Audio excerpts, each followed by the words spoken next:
Case को 20 साल हो गए हैं जेनिफर, इस बार कहां से शुरू करना है? योर ऑनर, फाइल नंबर 1 से।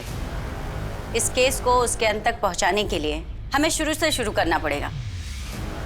कौन थी निधि रस्तोगी? 21 साल उम्र की, lady college of art and commerce में पढ़ने वाली, फाइनल ईयर स्टूडेंट या कोई और? योर ऑनर, ये उसकी पर्सनल डायरी है। I would like to read. Sure. Entry date 26 November 1994। आज का मेरा टारगेट कंप्लीट हो गया। मुझे अपने फ्यूचर के लिए और ज़्यादा मेहनत करनी होगी।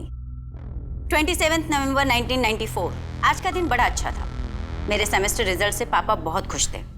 वैसे मैं खुद को तो कॉन्ग्रेचुलेट करना भूल गई।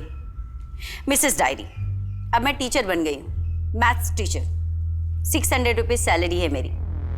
सिर्फ 100 रुपये अपने लिए रखूंगी और 500 रुपये पापा को दिया करूंगी। I am very happy. Nidhi, ऐसी बहुत सारी पॉजिटिव एंट्रीज हैं, अच्छे थॉट्स। योर ऑनर, निधि की मौत के कुछ हफ्ते पहले से उसी के घर से इस केस की शुरुआत हुई।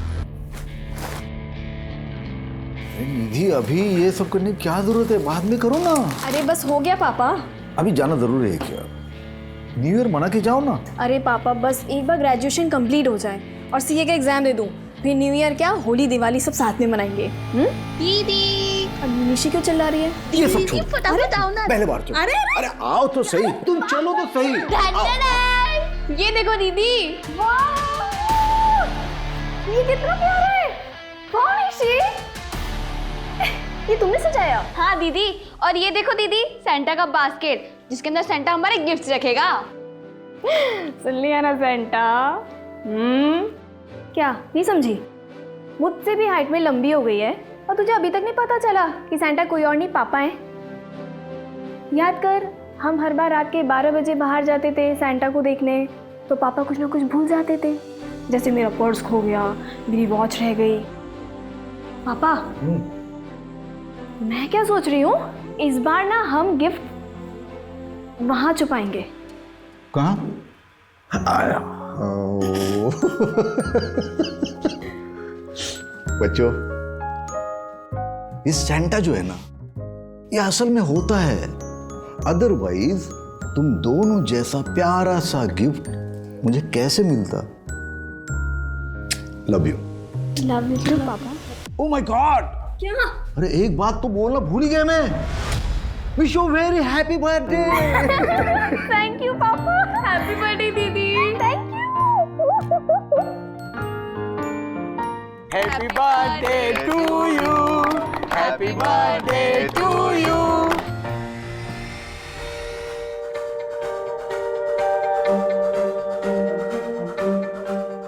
निधि की पढ़ाई लिखाई में तो बहुत खर्च होता होगा ना, क्योंकि पंजिम के अच्छे कॉलेज में पढ़ती है ये। मेरा कोई खर्च नहीं होता, उल्टा 600 रुपए हर महीने निधि मुझे भेजती है। 600 रुपया हर महीने?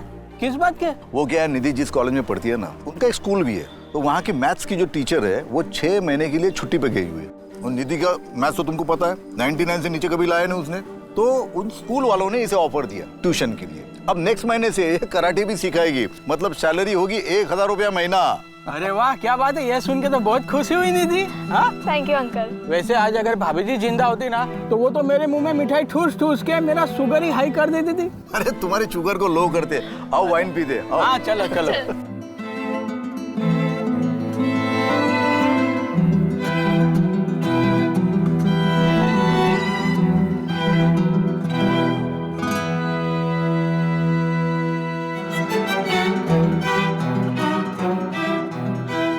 टेक केयर बेटा। और हाँ, 24 घंटे ना किताबों में घुसे मत रहना, थोड़ा खाने पीने का भी ध्यान रखना। अभी 53 किलो की हो तुम, अगर 52 भी हो जाओगे ना, तो उन हॉस्टल वालों की खैर नहीं बता रहा। 55 की हो जाऊंगी बस। अरे वो इतना भी खाने पीने का ध्यान मत रखना, पढ़ाई पे कॉन्सेंट्रेट करना, पढ़ाई मन लगा के कर। और हाँ, wish you very happy new year in advance. Happy new year in advance पापा। Happy new year happy new year. और हाँ, फोन जरूर करना। हर साल अपने क्लास में आने वाली टॉपर, एक माहिर कराटे फाइटर और उससे भी कहीं ज्यादा हैप्पी गो लकी, एक खुश मिजाज लड़की। योर ऑनर, अगर आज वो जिंदा होती तो उसकी कहानी कुछ और होती। पर अक्सर देखा गया है कि सबसे ज्यादा ब्राइट चमकने वाला हीरा किसी ना किसी की आंख में खटकते रहता है। निधि के साथ भी वैसा ही कुछ। 1 2 3 4 हाँ हाँ हाँ हाँ और ऊपर हाँ। तो आज हम क्लास यहीं पे एंड करते हैं। कल हम शाम को 5 बजे मिलेंगे, 5 PM sharp. Okay, thank you ma'am. Thank you. Hi Nidhi, काफ़ी अच्छा फीडबैक है तुम्हारा। स्टूडेंट्स भी तुम्हें काफ़ी पसंद करने लगे। एक बार अपनी पढ़ाई पूरी कर लो, उसके बाद मैं तुम्हें as senior math teacher promote करवा दूंगा। सैलरी भी अच्छी होगी, साथ में अपना B.Ed भी कर लेना। Thank you very much sir. अरे थैंक यू की कोई बात नहीं, यू डिजर्व इट। अच्छा, तुम्हारे पास मेरा लैंडलाइन नंबर है? कोई भी काम हो, कॉल मी एनी टाइम, दिन हो या रात, सोचना मत। Just come to my home. Take care. Take care sir. मेरा सामान किसने फेंका? मैंने। जानवी, तुम्हारा प्रॉब्लम क्या है? प्रॉब्लम है ना तू है। ये जो तेरा अटेंशन सीकर वाला एटीट्यूड है ना, ये जरा अपने पास रख। तुम्हारी प्रॉब्लम्स, प्लीज मेरी जगह से निकल जाओ। वरना क्या कर लेगी? हाँ, 2-4 कराटे के मूव्स दिखाएगी। चल दिखा, चल दिखा दिखा ना। ओए, क्या हो रही है? चलो दोनों अपनी जगह पे। वार्डन दीदी, प्लीज मेरा रूम चेंज कीजिए, मुझे यहाँ नहीं रहना। वार्डन दीदी, आप है ना इसको इस सड़ियल रूम में रहने दीजिए। आप मेरा ही रूम चेंज करवा दीजिए। Janvi, mind your tone.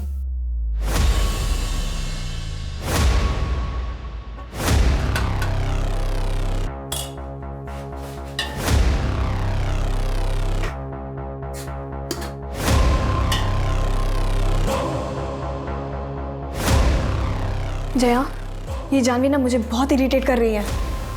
क्यों इसके मुंह लग रही है? इग्नोर कर, तू बस अपने एग्जाम्स पर ध्यान दे।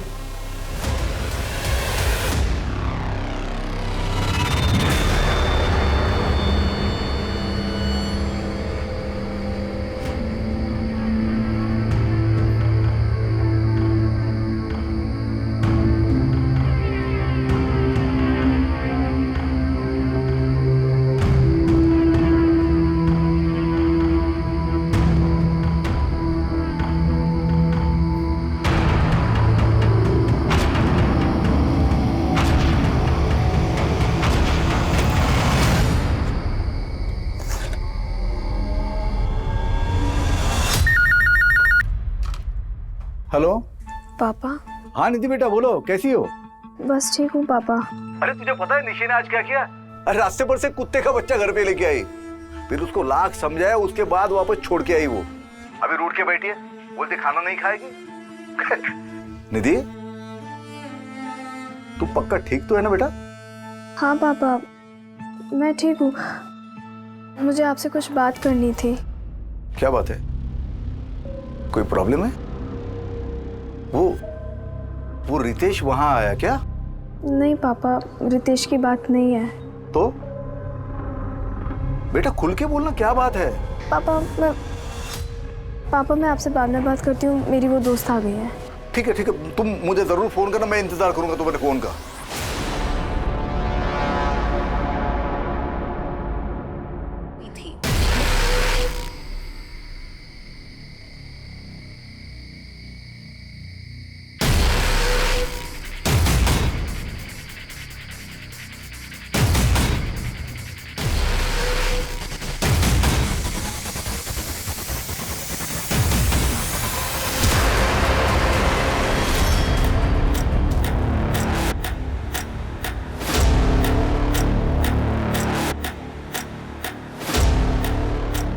सर, फोन आया था, कुछ सामान बिखरा हुआ है और लड़की सुबह से गायब है। सारे हॉस्टल को अच्छे से चेक करो। सर।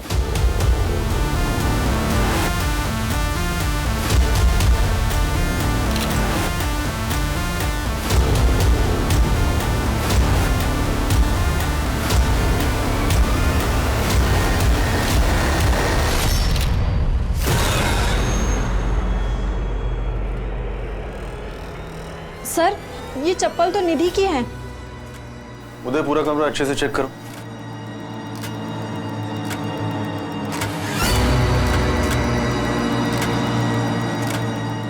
इसमें तो आज की डेट लिखी है, मतलब वो सुबह लापता होने से पहले अपने मैथ्स के सम सॉल्व कर रही थी। हाँ, सर, फ्रिज के पास एक पानी की बोतल मिली है और हॉस्टल के बैक साइड पे एक स्लीपर।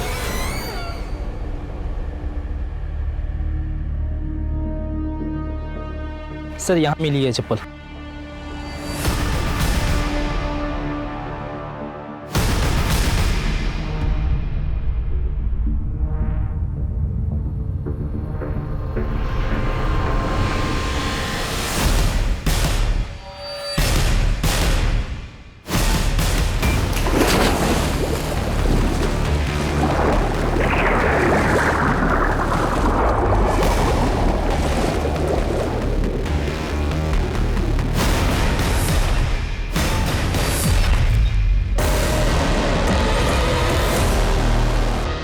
पापा मैं आपसे बाद में बात करती हूँ, मेरी वो दोस्त आ गई है। निधि, क्या हुआ यार? तू बहुत परेशान लग रही है। नहीं बस सब ठीक है। क्या बात है? तेरी आंखें क्यों भरी हुई हैं? पता नहीं यार, मुझे मेरी तबीयत कुछ सही नहीं लग रही। सोच रही कुछ दिनों के लिए घर चली जाऊँ। Prosecution witness number 4 Jaya D'Souza, Nidhi की रूममेट और उसकी काफी अच्छी दोस्त। एग्जिबिट नंबर 13 पेज 3 पैरा 5 में दिए हुए उसके स्टेटमेंट के हिसाब से निधि अपनी मौत के 2-3 दिन पहले से काफी अपसेट दिख रही थी। योर ऑनर, हॉस्टल के सारे स्टाफ और स्टूडेंट्स के स्टेटमेंट एग्जिबिट नंबर 13 से एग्जिबिट नंबर 22 के बीच में।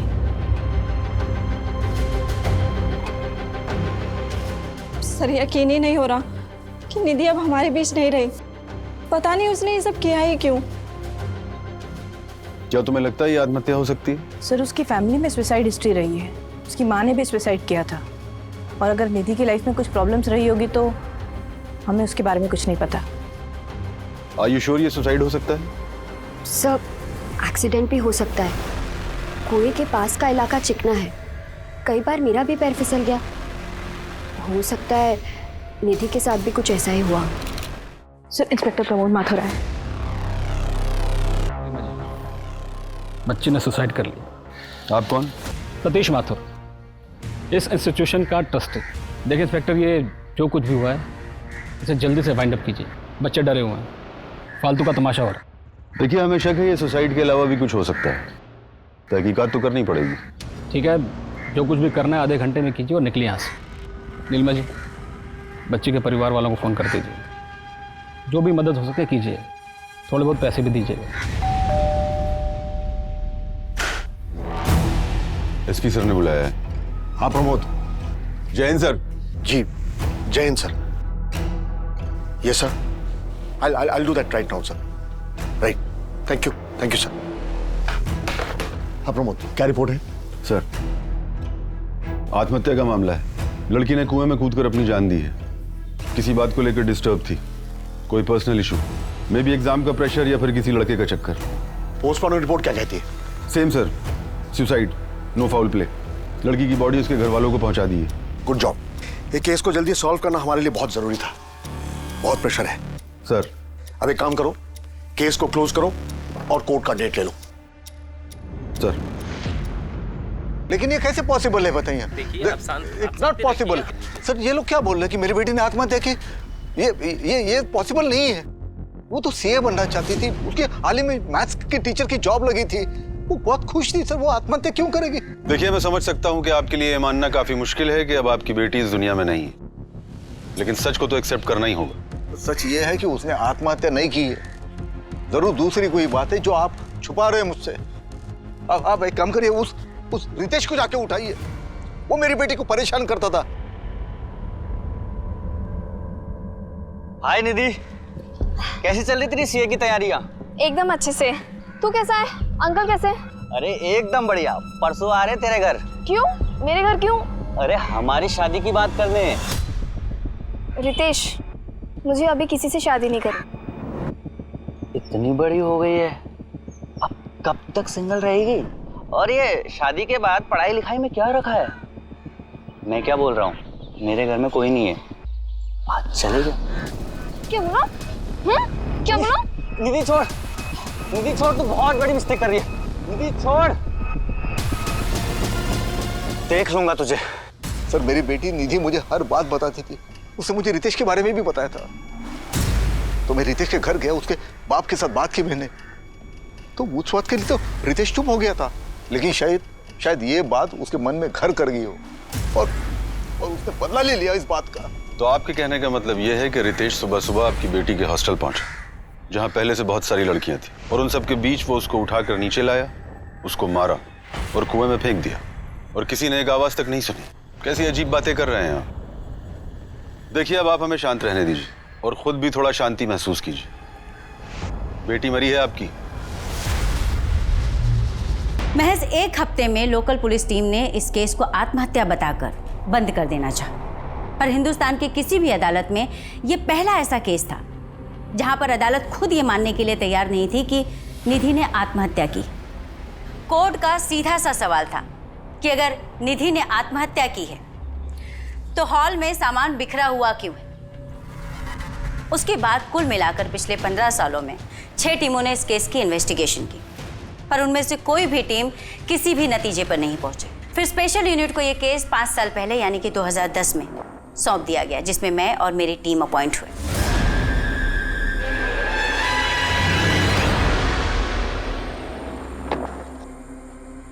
मैम, अब तक 6 टीम ने इस केस को सुसाइड बताया है और सबने रिक्वेस्ट की है कि इस केस को क्लोज कर दिया जाए, लेकिन 7वीं टीम का ऐसा कोई इरादा नहीं।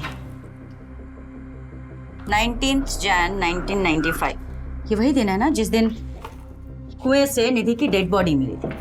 अगर 1 मिनट के लिए मैं मान भी लेती हूँ कि उसने सुसाइड कमिट किया, तो सुसाइड कमिट करने से पहले वो ये मैथ्स के सम क्यों सॉल्व कर रही थी? मैम, ये रही उसकी डायरी। मैथ्यू, मैं डायरी पढ़ चुकी हूँ। उसकी डायरी के एक भी पेज को देखकर ऐसा नहीं लगता कि वो सैड थी या सुसाइडल टेंडेंसी की थी। हर पेज पर कुछ ना कुछ positive, happy, cute, excited, bright future, bright सोचने वाली लड़की। एक्सेप्ट 16 जन 1995 उसकी डेड बॉडी मिलने के 3 दिन पहले। 3 दिन पहले से उसने डायरी लिखना बंद कर दिया था। आखिर उन 3 दिनों में ऐसा क्या हुआ था जिसने उसके डायरी लिखने के रूटीन को खत्म कर दिया? इस केस को बीते हुए काफी साल हो चुके हैं। हमें फाइल्स और पेपर्स के अलावा मिलेगा क्या? सच जिसको तलाशने के लिए मैं यहाँ आई। मैथ्यू, हम माँ बाप अपने बच्चों को अपने से दूर इसलिए भेजते हैं कि वो पढ़ लिख कर हमसे बेहतर करें जिंदगी में। बेचारी 21 साल की बच्ची थी, और जब आपके बच्चे के साथ ऐसा कुछ हो जाए तो आपकी अंदर तक रूह कांप जाती। और उसके पापा को तो पता तक नहीं कि उनकी बेटी के साथ हुआ क्या। क्या ढूंढना चाहती है आप? और आपके बाकी साथियों ने क्या ढूंढा है? यही ना कि मेरी बेटी का किसी के साथ अफेयर था, वो फिजिकल रिलेशन में थी। हर 2-3 साल के बाद कोई ना कोई आता है और हमारे जख्म खुरेद कर चला जाता है। क्यों? हमने मान लिया ना कि हमारी बेटी ने आत्महत्या की है, हो गया ना, बस अब जाइए यहाँ से। आपने भले मान लिया कि आपकी बेटी निधि ने आत्महत्या की थी, लेकिन हम नहीं मानते। हमें पूरा शक है कि निधि की मौत के 3 दिन पहले उसके साथ जरूर कुछ हुआ था, जिसकी वजह से वो बहुत अपसेट थी, खुश नहीं थी। शायद ऐसा कुछ जो 3 दिन बाद उसकी मौत का कारण बना। देखिए रस्तोगी साहब, मैं आपका दर्द समझ सकती हूँ। हम केस सॉल्व करने के बहुत करीब हैं। अगर आप थोड़ी सी मदद करें, थोड़ी हिम्मत दिखाएं, तो आपकी बेटी को इंसाफ जरूर मिलेगा। रस्तों,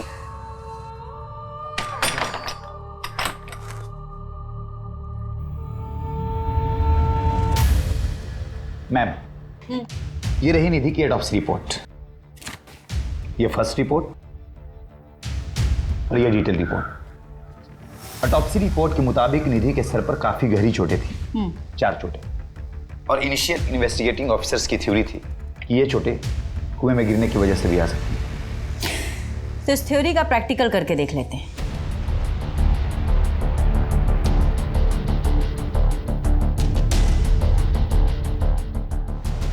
मैनिक्विन लाओ।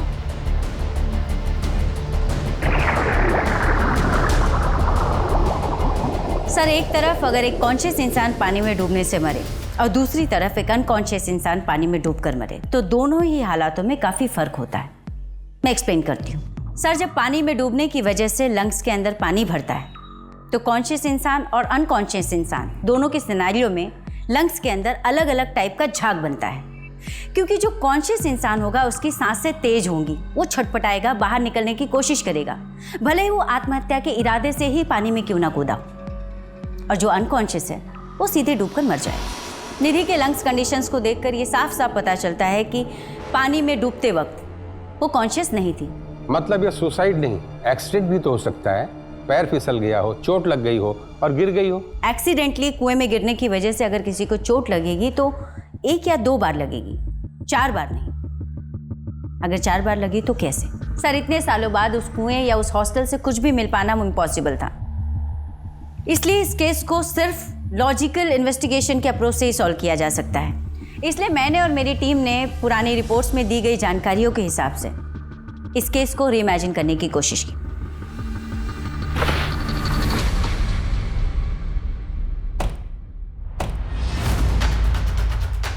रिपोर्ट्स के मुताबिक निधि का बेड ये था और सुबह के करीब 4 बजे जब सब लोग सो रहे थे, निधि यहाँ बैठकर सम सॉल्व कर रही थी। सम सॉल्व करते करते सुबह के करीब 4 बजे उसे प्यास लगी और वो फ्रिज का पानी पीने के लिए नीचे चली।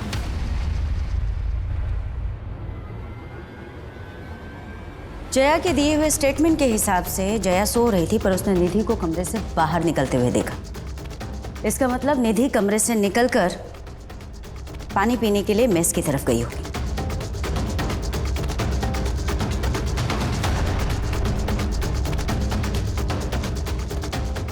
पुलिस फाइलिंग के हिसाब से आज से 15 साल पहले फ्रिज यहाँ कहीं था, जहाँ पर उन्हें एक गिरी हुई बोतल भी मिली थी। शायद वही बोतल जिससे निधि ने पानी पिया होगा। पोस्टमार्टम रिपोर्ट के हिसाब से निधि की डेथ सुबह 6 बजे के करीब हुई, जबकि वो पानी पीने के लिए अपने कमरे से सुबह 4 बजे नीचे उतरी, यानी कि 2 घंटे। इन 2 घंटों में उसके साथ क्या हुआ? 1 मिनट के लिए मान लेती हूँ कि उसकी हत्या 20 से 30 मिनट में हुई, फिर भी बचे 1.5 घंटे। 1.5 घंटे निधि कहाँ थी? मैम, रिपोर्ट के मुताबिक नीलिमा इस कमरे में रहा करती थी। नीलिमा इस हॉस्टल की केयर टेकर हुआ करती थी, लेकिन हादसे वाली रात नीलिमा ने न तो कुछ देखा और न ही कुछ सुना। ऐसे लगता है निधि को किसी ने हिप्नोटाइज करके बड़े आराम से सब कुछ करा दिया। क्या हुआ मैडम, कुछ पता चला आपको? इन्वेस्टिगेशन हो रही है, पता भी चल जाएगा। देखिए मैडम, बच्चियां बाहर धूप में खड़ी हैं, आप लोग ऐसे बार बार आ जाते हैं, अच्छा नहीं लगता। अब आपका हो गया ना सब, जाइए और रिपोर्ट फाइल कीजिए। और क्या फाइल करूं रिपोर्ट में? यही कि बच्ची बीमार थी, परेशान थी। तो आप ही हैं जो अभी तक सबको नरेशन देते आए हैं। ये इसका मतलब आप ही का हाथ है मर्डर? अरे मैडम, मर्डर वर्डर कुछ हुआ ही नहीं था, और मुझ पर इल्ज़ाम लगाने से पहले अब सबूत लेकर आइए। आपसे पहले भी बहुत टीमें आई, खूब छानबीन की, हीरो बन गए सब लोग। फाइनली केस क्लोज करके चले गए ना, आप भी चले जाएंगे।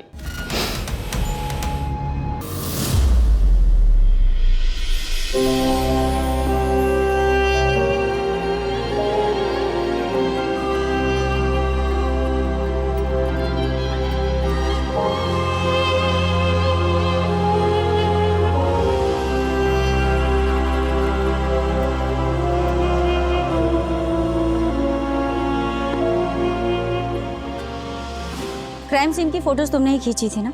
कुछ अजीब सा लगा था तुम्हें, जिससे हमें ये पता चल सके कि एग्जैक्टली उस रात हुआ क्या था? आपके पास डेड बॉडी के सिर्फ 3 फोटो हैं, मैंने 7 सबमिट किए थे।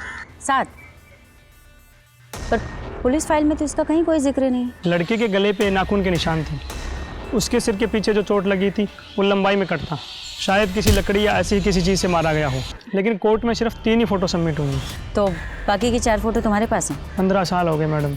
उस वक्त हमारा काम सिर्फ रील पे चलता था, रील और कैमरा दोनों तोड़ दिए गए हमारे। किसने तोड़ा? आपकी हर एक टीम को बताया था मैडम। पहली टीम पर ऊपर से बहुत प्रेशर था, शायद कोई पहुंचा हुआ आदमी शामिल था। स्टेटमेंट दोगे? कितनी बार दूं सर? ठीक है मैडम, दे देते हैं, लेकिन होगा क्या? आपके पास भी किसी ऊपर से फ़ोन आएगा और आप भी स्टेटमेंट सबमिट नहीं कर पाओगे। पहुंचा हुआ आदमी? आखिर कौन है ये पहुंचा हुआ आदमी जिसने आज से 15 साल पहले पुलिस रिकॉर्ड, स्टेटमेंट सब कुछ मैनेज कर लिया? जरूर पहले की टीम्स पर इस आदमी का दबाव रहा होगा। कहीं हम पे भी ये दबाव बनाया तो? नहीं मैथी, अब 15 साल हो चुके, मुझे नहीं लगता कि अब वो कुछ कर पाएगा। पर फिर भी अगर हम पे कोई प्रेशर आया तो फिर तो और अच्छा हो, हमें आसानी होगी उसे ट्रैक करने में। मैडम, पिछले 15 सालों में टीवी पर न जाने कितने सारे केसेस सुने, सबको इंसाफ मिला, कुछ नहीं तो अरेस्ट तो हुआ, लेकिन मेरी निधि को आज तक इंसाफ नहीं मिला।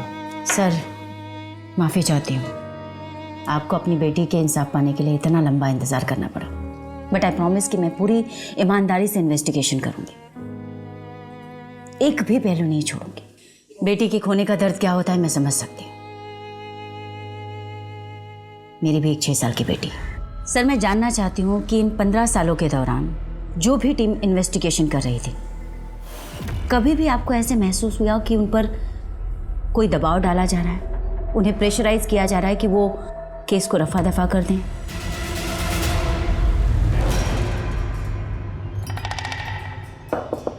सर, अरे आप मेरे घर पे आ गए, आप पुलिस स्टेशन में आइए। सर प्लीज आप फिर से तहकीकात कीजिए ना। देखिए, मेरी बेटी ने आत्महत्या नहीं की है, वो ऐसे कैसे कर सकती है सर? तो आप ही बताइए उसने ऐसा क्यों किया? आपकी लड़की जवान थी, घर से दूर रहती थी हॉस्टल में, आपकी निगरानी तो थी नहीं उस पर। मतलब क्या आपका? मतलब ये है कि हमने हॉस्टल के आसपास पता किया था, किसी लड़के के साथ घूमती थी, वो भी मोटरसाइकिल पर। वो तो आपकी इज्जत के बारे में सोच के मैंने डॉक्टर से कहा था कि इस एक्टिविटी के बारे में रिपोर्ट में ना लिखे। क्या? जी हाँ, शारीरिक संबंध थे उसके। आइंदा मत आना, क्योंकि हम ये केस बंद कर चुके हैं। चलो अब जाओ यहाँ से। देखिए सर, आपको अगर हमें इंसाफ नहीं दिलाना है तो मत दिलवाइए, लेकिन मेरी बेटी को यूं बदनाम मत कीजिए। आपसे हमें कोई उम्मीद नहीं है।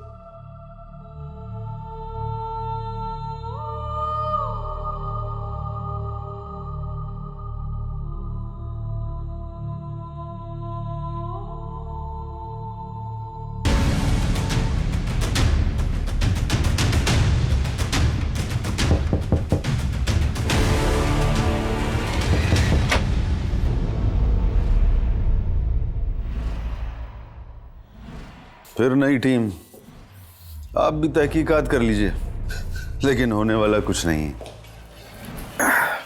हमने जो चार्जशीट फाइल की थी वही एक्यूरेट थी मैडम।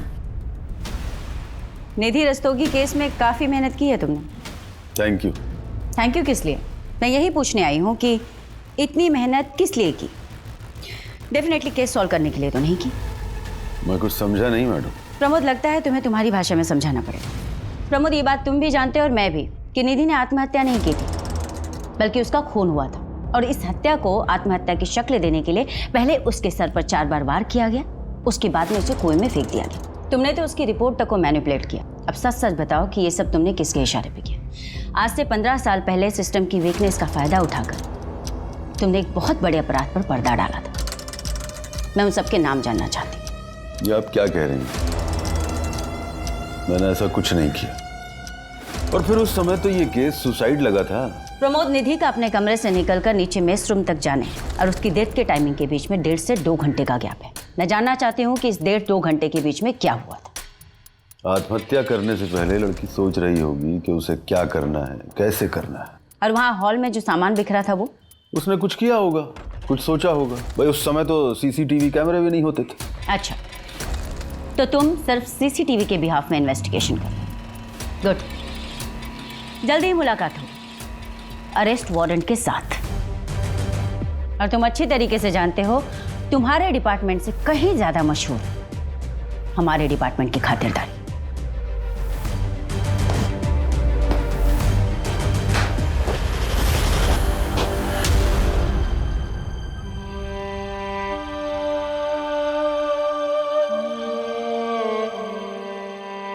पापा, मैं ना ये सब उंगलियों पे जोड़ जोड़ के ना तंग आ गई हूँ। प्लीज सैंटा को बोलो ना इस बार एक कैलकुलेटर गिफ्ट कर दे। निधि बेटा, ये तुम्हारा कैलकुलेटर। अरे हाँ, इस केस में एक नई ऑफिसर आई है। हाँ जानता हूँ, कहीं आए कहीं गए, और मैं हर बार उम्मीद लगा लेता हूँ। क्या करूँ बेटा, आगे ही नहीं जा पा रहा हूँ। बस इतना जानना चाहता हूँ कि उस रात को क्या हुआ था, तो मुझे फोन पर क्या बताने वाली थी। पापा,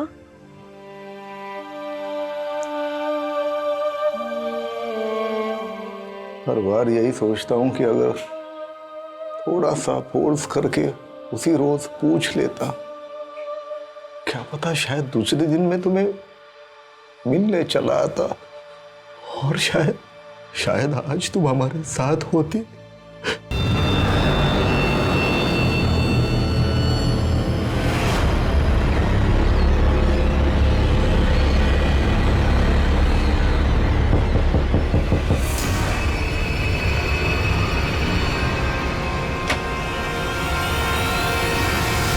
आप यहाँ?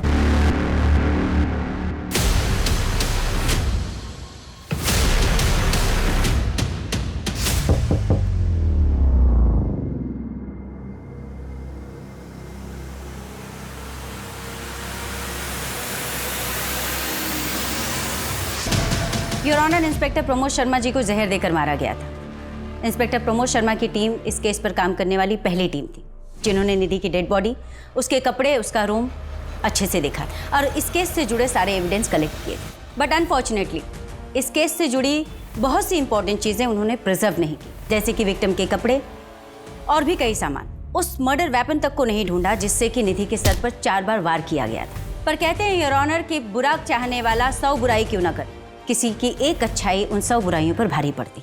योर ऑनर, ये रहा पीयूष नायक का स्टेटमेंट और उसके खींचे हुए फोटोग्राफ्स।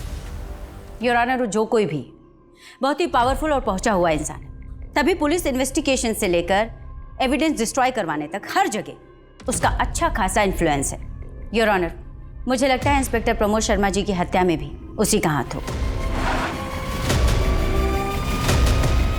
जानवी जी, हमें पता चला है कि निधि के साथ आपकी बहुत अच्छे से बनती नहीं थी। तो 15-20 सालों बाद आप मेरे पास आ गई। आपको पता है मेरे पिताजी मंत्री हैं, वो भी पिछले 25 सालों से। आप गलत जगह हाथ डाल रही हैं। आई एम सो सॉरी, हमारे प्रोफेशन का हिस्सा है इंक्वायरी करना, सो वी आर हियर। वैसे आपके पिताजी काफ़ी अच्छी पहुंच रखते हैं, पैसे वाले भी आप। अब आप सही समझ रही हैं। आपको कुछ ज़रूरत हो तो बताइए। जी नहीं, थैंक यू। मैडम जी, चाय तो पी के जाइए। नेक्स्ट टाइम पक्का। इसके बाप की कुंडली निकलवाओ। अगर ये लोग इतने ही पहुंचे हुए हैं तो ये जानवी जरूर इस केस में इन्वॉल्व होगी।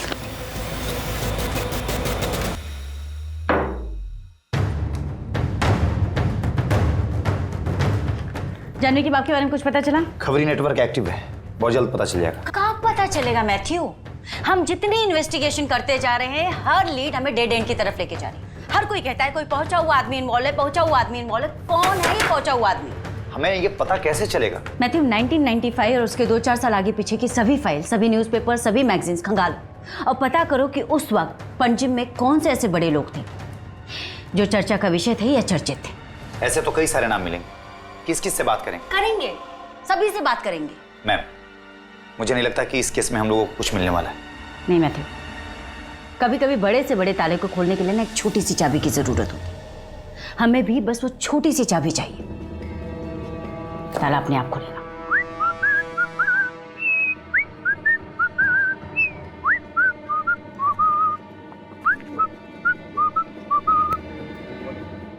एक्सक्यूज मी दोस्त, पैराग्लाइडिंग करेंगे? पैराग्लाइडिंग ये भाई मैम, अपना जेस्की है, स्कूबा डाइव है, सब एकदम पैकेज में करा दूंगा, डिस्काउंटेड। ये बता लूँगा। कोई बात नहीं ब्रदर, कोई बात नहीं, एंजॉय एंजॉय।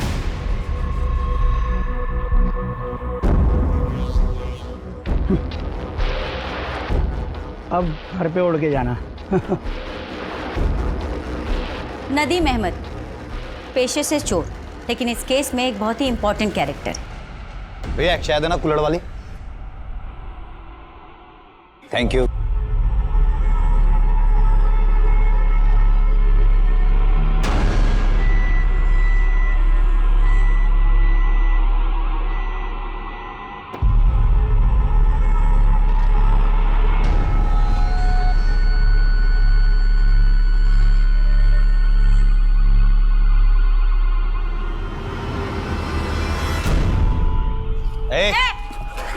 भागता कहाँ है? मैंने कहा था ना, ये चोर नहीं जादूगर है।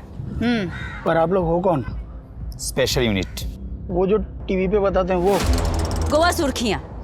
आज से करीब 18 साल पहले तूने स्टेटमेंट दिया था कि तू चोरी करने के इरादे से एक गर्ल्स हॉस्टल में गया था और वहां तूने कुछ और देखा। क्या देखा? नदीम अहमद। एक चोर का कैरेक्टर क्वेश्चनेबल है। योर ऑनर, पिछले 20 सालों से जिस केस में कोई जवाब नहीं मिला, वहां पर चीजें क्वेश्चनेबल तो दिख रही हैं। वैसे हमने इस चोर पर आंख बंद करके भरोसा नहीं किया है। नदीम, कहाँ है तुम्हारा बंदा? वो देखो मैडम, आ गया। मैडम, ये असलम है, न्यूज़पेपर और दूध बेचने का काम करता था। असलम, जरा बता मैडम को उस सुबह तूने क्या क्या देखा था? गर्ल्स हॉस्टल के अंदर मैम मर्दों का जाना एकदम से मना था। यहाँ तक कि मुझे पैसे देने भी गेट पर ही आते थे।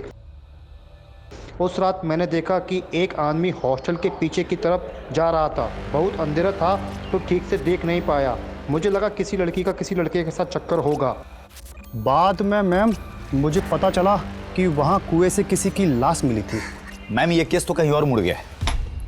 जानवी के पिता की कुंडली भी हाथ लग गई है और जानवी की माँ की ये दूसरी शादी है। शादी 15 साल पहले हुई थी और ये आदमी जानवी को गोद लिया हुआ था। असलम और नदीम के दिए हुए स्टेटमेंट के बेस पर हम निधि को इंसाफ नहीं दिला पाएंगे। It will be very difficult. इस मर्डर के पीछे इन दोनों का भी तो हाथ हो सकता है ना? I don't think. इससे लोगों के बीच ये बड़े नाम इन्वॉल्व क्यों होंगे? इनके साथ तो बहुत आसान होता है ना, इन्हें लॉकअप में डालो, केस बंद। इस केस को सिर्फ इसलिए बंद किया गया है ताकि कॉलेज का नाम ना खराब हो और सिक्योरिटी वाले पे सवाल ना उठे।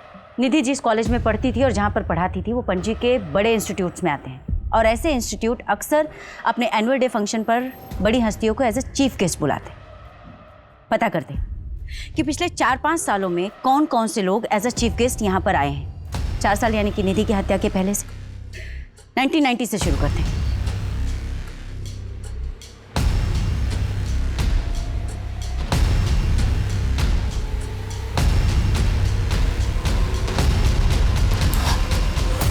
मैम, मैंने सारे फोटोज देखे और इन फोटोज में मुझे कुछ पावरफुल लोग दिखे, लेकिन कनेक्शन कैसे ढूंढेंगे? मैथ्यू, मुझे लगता है ना कि हमें नए सिरे से शुरुआत करनी चाहिए।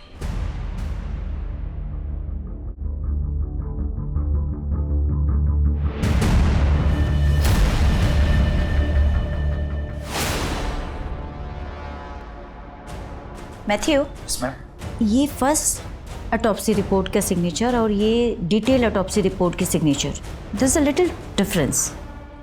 थोड़ा मैन्यूट सा फर्क है।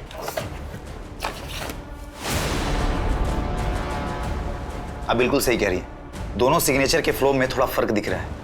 लगता है किसी दूसरे ने की है इस सिग्नेचर को। डॉक्टर शिवदर्शन रेड्डी, मैं sir Jennifer Pereira, special unit officer. Nidhi Rastogi case याद होगा आपको? बराबर याद है। 20 साल से वेट कर रहा हूँ, कोई तो आएगा मेरे पास इन्वेस्टिगेशन करते हुए। आजकल जहाँ टेक्नोलॉजी से लेकर सिक्योरिटी तक सब कुछ इतना एडवांस हो चला है, फिर भी कई केसेस में मैनिपुलेशन होता रहता है। तो इमेजिन कीजिए 20 साल पहले क्या कुछ नहीं होता होगा। आपका मतलब है इस केस की पोस्टमार्टम रिपोर्ट के साथ भी मैनिपुलेशन हुआ? उस बच्ची के साथ हुआ था। तो ये बात ऑटोप्सी में क्यों नहीं लिखी गई? लिखी गई थी, मगर कोई तो था जो ये चाहता था कि रिपोर्ट से ये सब कुछ मिटा दिया जाए। क्या आप हमें उसका नाम बता सकते हैं? जी नहीं, हम पे वो प्रेशर पुलिस टीम के थ्रू डाला जाता था। आपके इन्वेस्टिगेशन ऑफिसर्स इस केस को सुसाइड केस बताकर हमेशा के लिए क्लोज कर देना चाहते थे। क्या आप स्टेटमेंट देंगे? निधि रस्तोगी केस में आप भी इन्वॉल्व थे ना? मैं जानना चाहती हूँ कौन प्रेशराइज करवा रहा था? कौन नहीं करवा रहा था प्रेशराइजमेंट, बस सभी तो लगे हुए थे इस केस को ख़त्म करने में। मुझे भी धमकियाँ मिली। 21 साल की बच्ची थी वो। आपने भी तो प्रेशराइज किया था डॉक्टर रेड्डी को, नहीं? उदय जी, आई कैन अंडरस्टैंड उस समय आपके पास पावर नहीं थी, पर आज मैं आपको पावर दे रही हूँ। आप रिवॉल्व कर सकते हैं। देखिए, एक एक्स गवर्नमेंट ऑफिसर की स्टेटमेंट बहुत मैटर करती है। अगर आप अपनी स्टेटमेंट दे दें तो एक परिवार को जस्टिस मिल जाएगा। नहीं मिलेगा जस्टिस मैडम। मैंने गिल्ड में रिजाइन दे दिया, लेकिन प्रमोद सर के साथ जो हुआ उसके बाद मुझे अपने और अपने परिवार की सिक्योरिटी के बारे में सोचना था। मैं गारंटी देती हूँ आपकी सिक्योरिटी की। 20 साल से एक बाप वेट कर रहा है जिसे पता ही नहीं कि उसकी बेटी के साथ हुआ क्या हुआ था उस रात। अगर आप हिम्मत करेंगे तो इस बाप को जस्टिस मिल जाएगा। सॉरी मैडम, मैं सिर्फ इतना ही बोल सकता हूँ कि जो लोग इस केस में इन्वॉल्व है वो इस केस में जस्टिस नहीं होने देंगे।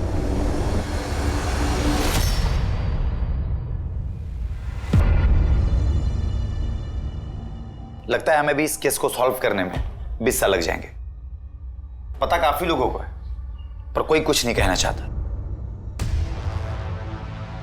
नीलिमा इस हॉस्टल की केयरटेकर हुआ करती थी, लेकिन हादसे वाली रात नीलिमा ने न तो कुछ देखा और न ही कुछ सुना। नीलिमा का कमरा मेस रूम के बगल में, माना कि वो सो रही थी, पर कुछ तो आवाज सुनी होगी उसने।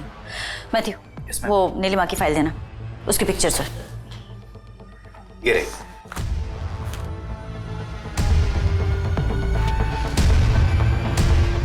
कुछ तो कनेक्शन है।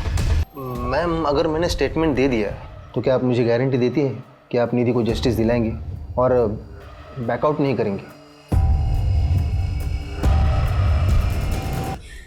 एसपी साहब, बेहतर होगा आप इज्जत से खुद ही सब बता दें। वैसे हमने होम मिनिस्ट्री में सारी डिटेल्स भिजवा दी है। हमें पता है कि आप वही ऑफिसर हैं जिन्होंने इन्वेस्टिगेशन टीम पर प्रेशर डाला था। केस को क्लोज करो और कोर्ट का डेट ले लो। सर, नदीम हमें सब कुछ बता चुका है, पूरी थ्योरी रेडी है हमारे पास। और वो पीएसआई ऑफिसर जिन्होंने अर्ली रिटायरमेंट ले ली थी आपके प्रेशर की वजह से। अब आप बताएंगे कि आपने ये सब किसके लिए किया या किसके कहने पर किया? मैं उन्हें मना नहीं कर पाया, गुरु माना है मैंने उन्हें। हर इंसान में गलत भावना होती है, लेकिन हमें उसे काबू में रखना है। जब हमारा ध्यान अच्छी बातों में लगाएंगे तब सब कुछ अच्छा होगा। We have to move forward in our life. पीछे मत देखो, जो हुआ अच्छे के लिए होता है। हर इंसान में अच्छा करने की ताकत होती है। पॉजिटिव एनर्जी में जो ताकत है ना, वो किसी और चीज में नहीं। जब आप सोचते हो आई एम द बेस्ट, आप बेस्ट हो जाते हो। तो से with me, I am the best, I am the best, I am the best, I am the best. Donation पहुंच गई?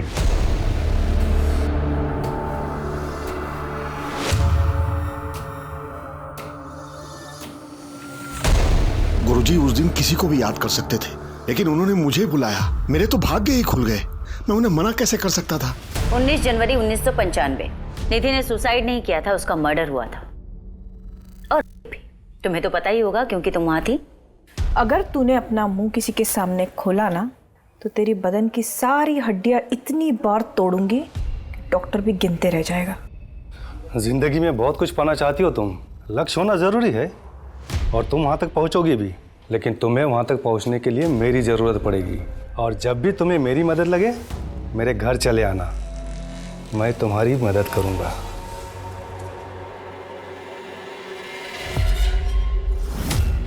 आज जब गुरुजी आए थे ना तुम सबसे मिलने, उन्हें तुम बहुत पसंद आई।